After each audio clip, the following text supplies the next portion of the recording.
A record-breaking heat wave that had outdoor workers taking precautions. We work in teams, we take frequent breaks, and we work smart. The county decides on a new way to pay for road work. The truth is that we have come to a place where we're either going to help ourselves or we're not going to do. Our roads are completely going to fail. And Ramadan comes to a close. We visit a family as they break their daily fast. This is Metro Week.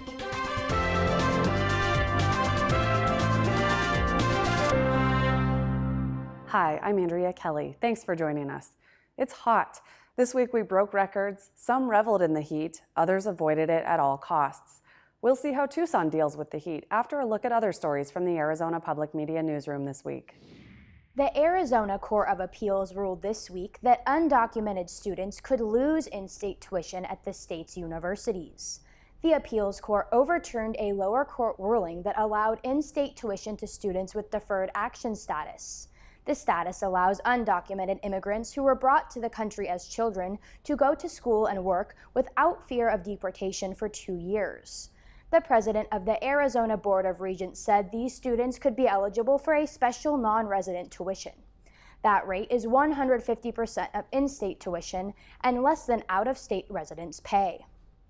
Arizona's trade with Mexico is down 9% in the past year. That's according to numbers from the University of Arizona's Economic Indicators Project. It shows that states' exports to Mexico fell. That's a big contrast with big increases to exports in the past decade, according to U of A economists. The cause could be the devalued Mexican peso, which means Mexican businesses can't afford to purchase as much from the United States. After 24 years of funding breast cancer programs, the Susan G. Komen Arizona organization is closing. The executive director, Cristino Mencocino, says reduced fundraising and event participation promoted the closure. Susan G. Komen Arizona will cease operations in about a month. Mencocini says many nonprofits are having the same problem. The organization's Tucson office closed earlier this year. For more on all of these stories, please visit our website. A week so hot you might not believe it if you didn't experience it. Sometimes we brag about our heat tolerance as a badge of honor. Other times we know better just to find some air conditioning. I asked Zach Ziegler to share the numbers that frame those perspectives. On Monday, we kind of got a good idea that it was going to be a hot one when we tied our all-time daily record at 115. Went up a degree on Tuesday to 116, which was the second hottest day ever in Tucson, also a daily record. And Wednesday, back down a degree to just a slightly balmy 115. So once again, another daily record set. To say it's been a hot week would be a bit of an understatement. That's how it feels, for sure. So aside from those daily records, were there other records we broke? Yeah, this was the first time we've ever had 3 consecutive days of 115 or higher for the high temperature. It's also, we set records or tied records for the second hottest and fourth hottest day on record. So it was definitely quite a warm one, plenty of records to talk about. Well, we didn't see any deaths in the desert, any hikers or even people in town this year. Last year there were 4 or 5 on the day that we hit 115, but we only hit that one day. So certainly much hotter this year, but people were a little safer in the heat. Yeah, a little safer. You did hear from some of the emergency responders. There were plenty of calls, but this time there weren't those fatalities. People were taking a little better care, being a little more cautious about what was going on, drinking plenty of water. We did still see some scary moments, though, resulting from this heat. Some of the dried out fuels that we see that come with this kind of heat, well, there was a lightning strike just outside of Sonoyta that burned 1,300 acres and also burned up 6 buildings, including a few homes. So it wasn't without a bit of drama. And then looking forward just a little bit, are we going to stay here for a little while longer? Luckily, things are going to start to cool down. That's the good news for everyone. We'll probably by the middle of next week be back down to what's regular for this time of year, somewhere around 102 degrees for our daily highs. It'll feel like a cold front comparably. Yes, comparably. It'll make you thankful for those days where it's 99. A record-breaking week indeed. What happens to the body when it gets this hot? We revisit a story that aired on Arizona Illustrated in 2014. Dr. Ralph Ragosi is professor of physiology in the Department of Neuroscience at the University of Arizona. He says people that work in the summer heat of desert cities like Tucson operate at the edge of human endurance. For every calorie produced, about 75% of the energy is going off as heat. And you have to get rid of that to maintain your internal temperature constant. And the way we get rid of heat is to bring blood to the skin. And then the heat in the blood can actually move into the environment, mostly by evaporation. So in the desert, we're advantaged because the humidity's low. When the humidity's low, evaporative cooling is very effective. While exposure to high temperatures can be extremely dangerous, the body has evolved the ability to adapt over time. Within 7 to 14 days of exposure, it can actually become acclimated to the heat. You start to sweat at a lower temperature, so you bring in the cooling system sooner.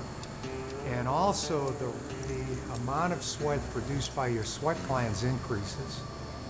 So I guess that can be the new Tucson status symbol, is having a low sweat threshold. There is a limit. Heat stroke is common, and if left untreated, the condition can be fatal. There's a terrible competition between the blood flow going to the skin surface, but as a result, you have less blood going back to the heart. Your blood pressure falls, and if your blood pressure falls enough, your brain function is compromised, and you often lose the ability to thermoregulate at all. So the temperature spikes up to very high levels, and it can actually damage brain tissue, and that's what can kill you. It's hot out there, and according to the National Climate Assessment, the Southwest is expected to get even hotter, and in its southern half, significantly drier. While the city zoo reduced its hours this week, Parks and Transportation Department workers were still outside. I interviewed Eric Ross of the Transportation Department to find out what these crews are doing to keep safe.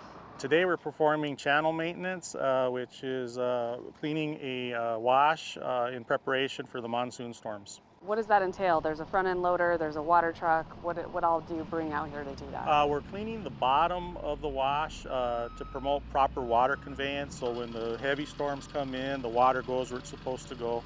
We're also trimming down vegetation overgrowth and taking out debris from the wash to keep it clean. What's it like to work outside in a week like this where the temperatures are 100 and teens every day? It's a little bit uncomfortable, but we can handle it. We've been properly trained to work in this type of weather. We work very safely when we're out here. We stay hydrated. We work in teams. We take frequent breaks, and we work smart when we're out here in the field in these temperatures. I also see you wearing long sleeves. Is that an important component? Yes, this is important to wear long sleeves to help keep heat and sun off of the skin. And it's also to help keep you cool because as you're generating perspiration, it helps keep that contained. How many people are out in the city on any given day doing work on the streets and washes? This particular crew, there's a crew of 6. So to do wash maintenance, depending on the size of the wash, you could have from 3 crew members up to 6 crew members. And this is a pretty big wash, so we have a full crew. And then how many crews do you supervise? Oh, it depends on day to day. It could be from 4 to 5 crews. And then citywide, how many crews do you estimate there are on any given day? Well, citywide, well, we have 5 different maintenance sections or areas. And each section probably has about maybe 12 to 14 crew members in each of those maintenance sections. What are you doing differently this week because of the heat? This week we have our work schedule adjusted, so we're working a shorter day. Our department decided that we will have some safety training for the second part of our day today. So we'll work till noon, and then we will go in and we will have safety training on work zone safety. It's a required training that we have to do every year. and it's an 8-hour training. So we're going to break it up into 2-hour sessions for 4 days this week, which will still be productive as we'll be receiving this training, and we'll also be getting out of the heat. Have you guys done that in previous summers, previous years? To my recollection, yes, we have in the past. I think it is a regular practice of the department to take care of our employees in the heat and at the same time still be productive. So we can come out, get some work done, but once those temperatures start rising into the 115-degree level, we want to take care of our employees, bring them on inside where it's cool, but also have some good safety training so that they can apply out here in the field. On days like this, we're lucky to have a little bit of cloud cover, but it wasn't like that yesterday. It might not be like that tomorrow. How do you know when a crew member is maybe on the edge of not safe, not doing well in the heat? Well, we've been trained on how to handle heat stress. So if you see someone who seems faint or seems very tired or appears to be become overheated, we stop right away. We seek medical attention. If we have to call 911, we will. Or we give first aid on site because we've been trained to do that for our employees. All staff has received that training. But the main key is to stay hydrated and take frequent breaks, and to not overexert yourself working in this heat, and to stay work at a good steady pace to where you don't overheat. This crew is in a wash. Are your crews that are actually on the asphalt at any higher risk in the summertime in the high temps? It's possible that they could be due to the temperature of the asphalt, you know, the direct sun hitting the asphalt, and then the materials that we use to fill potholes, whether it be asphalt or emulsion oil that we have to use, because the emulsion oil has to be applied hot when you put it on the ground. So the same principles apply to a crew like that, where you stay hydrated, you take frequent breaks, and you work at a nice steady pace. And then what work can the city transportation department not do in the heat? I mean, does it get too hot to pave? Yes, at some point the temperatures can get too hot for us to do some of the applications that we do on a large scale. But for the most part, we can do pretty much anything that we regularly do. Anything else you want to add? That we also, aside from staying hydrated, we use our personal protective equipment, which could be, you know, these visors here on your hard hats that protect the sun, sunblock. We also, aside from drinking plenty of water, we also use like the Gatorades and the Squenchers to use as a supplement. Of course, the long sleeve shirts to protect your body from the sun. And of course, you know, taking frequent breaks, and also safety glasses too. And the safety glasses are sunglasses that keep out the UV rays. As Eric said, this crew will head inside this afternoon for training. We'll do the same. Next up, my interview with Pima County Supervisor Ramon Valadez about how the county plans to pay for road work. It's been an idea that we've been throwing around for several months now, and initially discussed during the tentative budget adoption, which is a 25 cent per $100 of assessed value that's strictly dedicated to road tax. It's allowed in statute. Obviously, there's been a good amount of discussion around it, and obviously I think we'll get into the sales tax proposal as well. But essentially it allows us to have a dedicated revenue source, and this time primarily for neighborhood roads. Unfortunately, because of the shortage in road funds, we haven't been able to invest in those roads for many years. Why turn to property tax as an option for that? Well, it's multifold. We've been trying to get road monies for our community for a number of years now at this point, probably about the last 10 years. We tried the federal government and we couldn't get anything. The highway fund is on the verge of bankruptcy, and they still haven't started talking about it.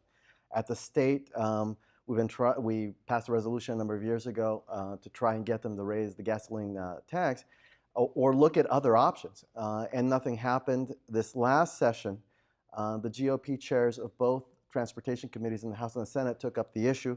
They discussed it, got it out of committee, but didn't go much further than that. So at least to their credit, they actually started the process. The truth is that we have come to a place where we're either going to help ourselves or we're not going to do. Our roads are completely going to fail. We decided that it is far, far better to do something for ourselves because no one's coming to help us. Why not, for example, though, a local gas tax instead of taxing everybody who owns property? Well, we would love to do that.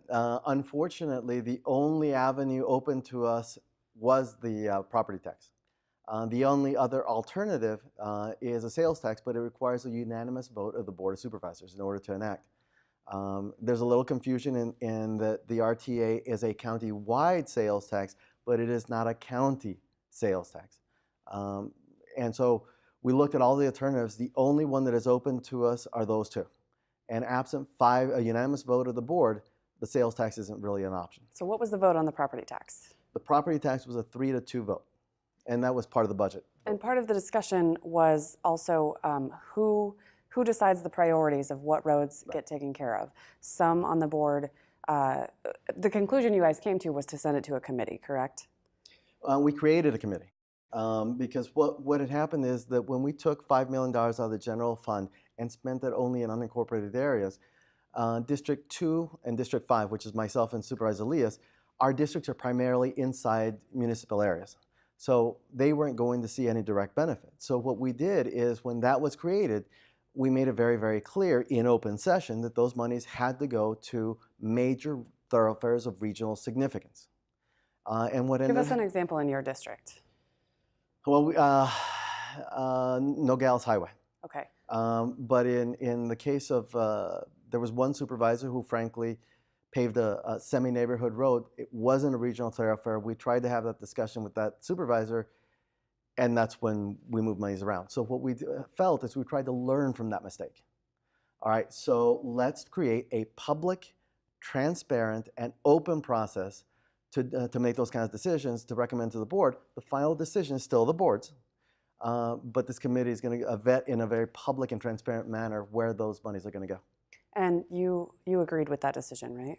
It was my idea. During the budget discussions of the tentative budget adoptions in May, I was the one that directed staff to come up with that process. Share the argument against it, what some of your fellow supervisors didn't like about it. Certainly. What they didn't like about it is they felt that they knew their districts better than anybody else, and therefore they were in the best position to decide what neighborhood roads needed to receive those monies. So that's how the roads will be fixed in the coming year through next June. But you guys also talked about a sales tax, which you've mentioned, that could be used in future years to fund roads. So what is that proposal?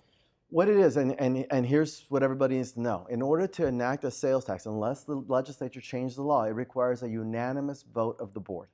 And what we've talked about is, and it was a unanimous vote yesterday, and I was very happy to see a unanimous vote in this particular case, is a public outreach campaign. We are going to be forming a citizens advisory committee that is going to go out, present a number of ideas on how we can use the sales tax, and then take input. And listen to what our community wants to see from that sales tax, or if that's an idea that they want to pursue, or if not. So we created, it's going to be a 15-member citizens advisory committee that is going to go out, do education, and take input. We want to hear from people. We want to know. One of my colleagues talked about that they didn't favor using part of the sales tax as it generates a lot more than the property tax. They didn't favor using only 19.6 million for the roads. They wanted to use the whole amount. One of the proposals that we've talked about is using the remainder to lower the property tax. And it can be as high as a 17% decrease in our local property taxes for businesses and for residents. So that's one alternative, is to raise the sales tax in the county, use some of it for roads, use some of it to offset property taxes. Right, and they asked if I would consider taking that off the table at this point, and my answer was, look, if our voters, our citizens, our residents say, hey, this is not an option we want, I have no problem taking it off the table, but they should take it off the table, not us. And how long will that process go? When will you hear back on that? We are going to hear back from staff in the first meeting in August in terms of how that outreach is going to work. It's going to go into place for about a period of about 8 months. To recap, the property tax for roads starts in the fiscal year that begins in July. The county sales tax for roads is still a proposal, and if it passes, it would take effect in about a year. This month, we've visited Tucson's new Mormon temple, interviewed the Catholic bishop for Southern Arizona about the process to replace him when he retires, and now a window into the Muslim holy month of Ramadan. It comes to a close Saturday. For a month, Muslims here and around the world have fasted during daylight hours as part of their religious practice. One Tucson family welcomed us to their home for iftar, the evening ritual in which Muslims break their fast with a bit of food, followed by prayer and then a full meal.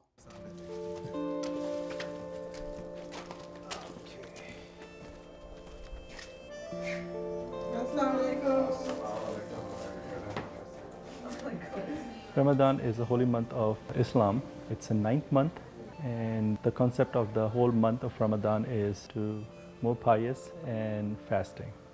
So Ramadan means to clarify ourselves and to clarify our body and do good deeds, which we try to do it whole year long anyway, but this month of Ramadan is when our Holy Quran was revealed as well. It started revealing, so it's a very sacred month for us. As my mom said, we try to do that the whole year round, but this month it feels like it counts more. I am thinking about how I can appease Allah by giving back from what I had and showing Allah that I care, and in the end I will get these rewards that'll help me later on. The fasting gives us an opportunity to be more careful in our daily routine, and things which we normally do can be controlled, and it gives you an opportunity to control your desires of eating and also some other desires. So it gives you a routine in that aspect, so you are more focused, and fasting is a component in which you don't eat or drink anything from sunrise to sunset. Started 3:30, start my fast by 3:57. After the morning prayers I slept, and then woke up at 7 o'clock, got ready and went to work. I'm a physician. At 8 o'clock I went to a soccer camp for 4 hours. It wasn't easy. I was trying to take a lot of breaks, and then when I got home I studied, and then here I am. And the plan was to take a nap. But I didn't. I didn't, yes. Since I have all the energy in the morning, since I ate the food, so I try to prepare the iftar, which usually happens like later in the day. It's like 7:40 nowadays, that's the time of Maghrib. So that's when we start to eat. So I prepare dinner and I prepare the iftar during like afternoon time. So it's just better that way. Then I go pick them up if they have soccer camp or anything, and then do all my other duties that as a mom I have to do. So once we have friends over, it's a little bit more festive. So what we try to do is like a couple of friends, we all together we do like a one dish. So I will prepare something, and my friend Sadia will be preparing something else, and other friends will be preparing a dish or so they all can come together and eat and enjoy. It's a very important part of Ramadan because you feel like you're not doing this by yourself. There are other people who know what you're going through and that are there to support you. I have prepared something, it's like a fruit melody. Bananas, apples, all mixed together, honeydew, all mixed together, and Pakistani spices and some sugar, and then it tastes good. And then we'll have something called samosas, and then pakoras, and my friend Sadia will be bringing some rice with chickpeas, and then she's preparing some chicken stew. So it will be quite fun. Allahu Akbar, Allahu Akbar. Allahu Akbar, Allahu Akbar. So when we open the iftar, we don't have abundance, but enough for you to feel full. And then we are done from that part. We are going to do evening prayers, and just after, when you break your fast, you do your Maghrib prayer, which is after the sunset.